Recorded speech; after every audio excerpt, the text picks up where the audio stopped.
일단 로켓랩이 올해 계획한 21번의 발사를 100%다 성공했고요. 또 얼마 전에는 미국 우주개발청과 8억 1,600만 달러짜리 우주 계약을 맺으면서 이 불어오는 바람에 활짝 날개를 달아줬습니다. 로켓랩 주가가 한 달 새 2배 가까이 올랐다가 요새 조금 진정되면서 한 75% 상승을 하고 있는데요. 이 주가가 이렇게 급등한 건 사실 그 전에 좀 떨어져 있던 구간이기도 했지만 또 뭐 여러가지 다른 이유들이 있습니다. 일단 첫 번째로 올해 계획한 21번의 발사를 100%다 성공했는데요. 마지막 발사가 12월 21일이었는데 이때 일본의 위성기업인 iQPS에 QPS-SAR-15라는 위성을 올려줬습니다. 이 QPS라는 기업은 레이더를 탑재한 관측 위성을 발사해서 우주에서 지구 사진을 찍고 그거를 기업이나 정부에 판매하는 이런 비즈니스를 하는 기업인데요. 이 기업이 되게 로켓랩의 단골인데 23년에 처음 발사를 해줬고 올해 6번, 내년에 또 iQPS 위성을 5번 더 발사해줄 예정입니다. 어쨌든 이번 발사 성공으로 로켓랩은 25년에 계획한 21번의 발사를 모두 성공으로 마쳤고 또 이전 최고 기록인 24년에 16회 발사를 크게 경신하면서 기분 좋게 1년을 마무리했습니다. 이렇게 탄탄한 발사 실적을 먼저 보여줬고요. 두 번째 호재는 미국 우주개발청 SDA와의 위성 계약권입니다. 이 계약 규모가 8억 1,600만 달러로 로켓랩의 25년 예상 매출인 6억 달러보다 훨씬 큰 규모인데요. 이 계약에 대해 간단히 잠깐 설명드리자면 이게 SDA가 PWSA 확산형 전투원 우주 아키텍처라는 프로젝트를 진행하고 있는데요. 이 이름이 좀 어렵지만 쉽게 말하면 지구 저궤도에 수많은 위성을 쏘아 올려서 군사용 통신망, 미사일 감시망 같은 걸 만드는 계획입니다. 여기 올라가는 주요 위성 계층이 통신 위성 계층이랑 추적 위성 계층 이렇게 두 개가 있는데요. 이 중에 로켓랩이 추적 위성을 만드는 계약을 하게 됐습니다. 그리고 이걸 또 한 번에 다 만들어서 올리는 게 아니라 2년마다 새로운 버전의 위성을 쏴서 올리는데요. 이걸 이제 각각의 트렌치라고 이야기하고 처음 시작했던 게 23년에 발사된 트렌치 0이고 거기서부터 2년 간격으로 트렌치 1, 2, 3 이렇게 발사를 하고 있습니다. 이렇게 트렌치 방식으로 운영을 하는 이유는 이제 계속 신기술을 적용한 더 좋은 위성을 쌓아 올리려는 목적이 가장 크고요. 또 쏘고 나서 더 필요한 부분이 있으면 거기에 맞춘 위성을 만들어서 보내는 좀 더 효율적인 방식을 채택하려는 그런 의도가 있습니다.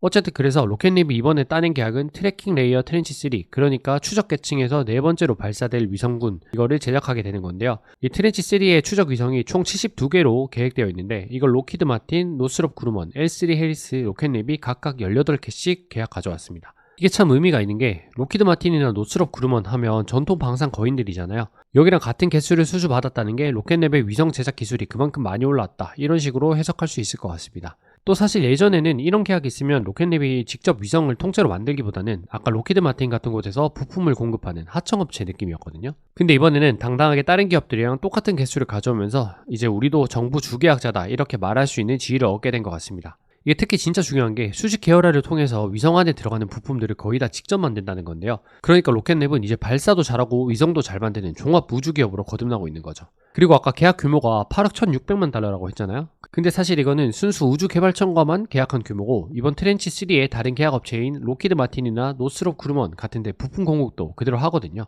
거기까지 감안하면 총 매출 규모가 약 10억 달러로 예상된다고 합니다. 여태까지 해왔던 인수합병을 통한 수직 계열화가 점점 빛을 발하는 것 같습니다. 이제 마지막 호재는 로켓랩 본연의 호재라기보다는 섹터 전체에 좋은 소식이 있었는데요. 일단 우주 섹터의 대장주라고 할 수 있는 스페이스X의 상장 소식이 있었고 덕분에 로켓랩도 이제까지 없었던 비교 대상이 생기면서 밸류 펌핑을 좀 받은 것 같습니다. 이게 스페이스X가 소문대로 1조 5천억 달러에 상장을 하면 PSR이 한 65배 정도가 되는데요. 로켓랩도 지금은 거의 그 정도까지 올랐지만 그 전까진 PSR이 한참 낮았기 때문에 순간적으로 밸류 펌핑을 확 받은 경향이 있습니다. 또 얼마 전까지 핫했던 우주 AI 데이터 센터 이야기도 로켓랩의 호재로 작용했습니다. 우주의 데이터 센터를 지으려면 발사업체를 거쳐야 하는데 이제 미국에 제대로 발사를 하고 있는 건 현 시점 기준으로는 스페이스X나 로켓랩 정도밖에 아직 없으니까요. 사실 이건 좀 먼 이야기긴 하지만 그래도 호재임에는 분명하고요. 그래서 종합해보면 먼저 스페이스X의 상장이나 우주 데이터 센터 내러티브 등 섹터 전체의 훈풍이 먼저 불었고요. 그 와중에 로켓랩도 25년 100% 발사 성공, 우주개발청과의 약 8억 1,600만 달러 계약을 확보하면서 이 상승세를 좀 더 제대로 활용한 최근 한 달이었습니다. 근데 사실 이미 이 호재들이 이미 다 나왔고 그래서 주가 상승이 있었는데 덥석 여기서 물어버리기엔 좀 부담스럽잖아요. 그래서 로켓랩에 어떤 리스크가 있는지 한번 살펴보면 좋을 것 같습니다. 일단 제일 중요한 건 사실 뉴트론 발사 성공 여부죠. 로켓랩이 지금 이미 상용화해서 쏘고 있는 로켓이 소형 로켓인 일렉트론이고요. 뉴트론은 지금 개발하고 있는 중형 그리고 재사용이 가능한 로켓입니다. 이게 원래는 올해 4분기까지 시험 발사를 하기로 했다가 좀 시간이 지연되면서 내년 1분기 그러니까 26년 1분기까지 밀렸는데요. 사실 여기 R&D 비용이 꽤 많이 들어가기 때문에 얼른 성공하는 게 당연히 좋은 상황입니다. 사실 이런 신기술이 잘 될지 안 될지 가늠해볼 수 있는 방법은 CEO나 여태껏 해왔던 기업의 실적을 보는 수밖에 없을 것 같은데요. 피터백 CEO 자체가 워낙 로켓 덕후기도 하고 또 앞서 말씀드린 대로 소형 발사도 워낙 잘하고 있었기 때문에 개인적으로는 큰 걱정을 안 하고 있습니다. 근데 뉴트론이 성공한다고 해서 또 아무 문제가 없냐? 물론 그런 건 또 아니겠죠. 많은 분들이 이제 스페이스X나 제프 베조스의 블루 오리진과 경쟁해서 이길 수 있겠냐? 이런 걱정도 많이들 하시는 것 같아요. 근데 저는 개인적으로는 로켓neb이 스페이스X나 블루 오리진과 직접적인 경쟁 상대는 아니라고 생각하거든요. 일단 스페이스X의 팰컨 9이나 지금 개발하고 있는 스타쉽, 또 블루 오리진의 이제 요번에 성공한 뉴글렌은 다 대형 로켓이거든요. 여기는 대형 로켓이다 보니까 한 번에 많은 위성을 태워서 싸게 이용할 수 있는 장점은 있지만 이제 발사 일정을 내 맘대로 잡기 어렵고 또 도착 위치도 딱 원하는 곳에 갖다 해놓기 힘들다는 그런 또 단점이 있습니다. 워낙 많은 위성이 실리다 보니까 어느 한 지점에 뭉태기로 쏟아놓고 또 다른 지점에 가서 와르르 쏟아놓는 일종의 버스 같은 운영 방식을 하고 있고요. 반면에 로켓neb의 일렉트론은 로켓 사이즈가 좀 더 작기 때문에 한 기업의 위성만 따로 태우는 이런 택시 같은 운영 방식을 하고 있거든요. 앞서 봤던 iQPS처럼 이런 수요가 분명히 있을 거기 때문에 완전한 경쟁 관계는 아니라고 생각합니다. 또 스페이스X를 이용하려면 길게는 2년이나 기다려야 하는 상황이라고 하더라고요. 이제 자기네들 스타링크 위성 올리느라 바빠서 그런 것도 있지만 애초에 발사 수요 자체가 많고 그걸 스페이스X 혼자 다 감당 못하고 있다는 이야기니 앞으로 블루 오리진이나 로켓neb이 참전해도 충분히 공급과 수요의 균형이 맞을 것 같습니다. 또 발사 수요는 우주 시장이 개척될수록 앞으로 점점 더 많아질 거라 생각하고요.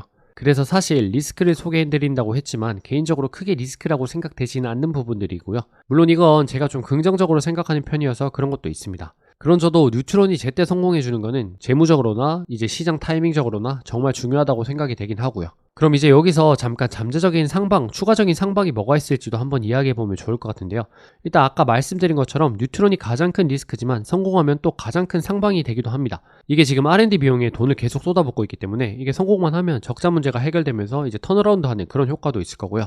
또 뉴트론을 바탕으로 정부와 발사 계약을 맺는다거나 하는 새로운 매출원이 생기는 것도 기대해볼 수 있을 것 같습니다. 그리고 트럼프 정부가 추진하는 골든돔 프로젝트에서도 계약을 수주할 수 있겠다 이런 기대감도 드는데요. 일단 다른 정부 기관인 우주군과 계약을 맺었으니 실력이나 신뢰성은 검증된 거나 마찬가지고 이걸 바탕으로 골든돔 같은 다른 주요 프로젝트에서도 추가적인 계약을 받아올 가능성이 충분하다고 생각합니다. 또 미국 정부 입장에서도 로켓랩처럼 이렇게 잘해주는 기업이 많이 나올수록 점점 더 선택지가 넓어지고 경쟁을 촉진시킬 수 있기 때문에 일부러라도 로켓랩 쪽에 계약을 밀어줄 거라는 생각도 합니다.